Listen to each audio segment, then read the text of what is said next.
IFM News. IFM News. Palarong Pambansa 2025. Update.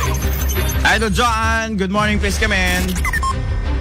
Yes, good morning, Idol Bernard. Tinarabo ti lokal na gobyerno iti Vintar, dagiti delegado manipod iti ni Maropa Region, babay na ti welcome party, iti laeng Rabii. Umabot ti inamagasot siya mapulokit 696 bilang ti delegado, pakairamanan dito yan, dagiti student athlete, coaches, technical team ken dumapay. Main house da, sipod pa May 16 kanagtultuloyan ti inda panagsanay para iti proper event, iti Palarong Pambansa 2025. Aramat, dagiti nagduduma ability porters, kaya nakadagiti naka-designaran da apagay ayaman. Nakabantay met 24 oras, dagiti kameng ti Philippine National Police, Bureau for Protection, karaman ti presensya dagiti barangay official.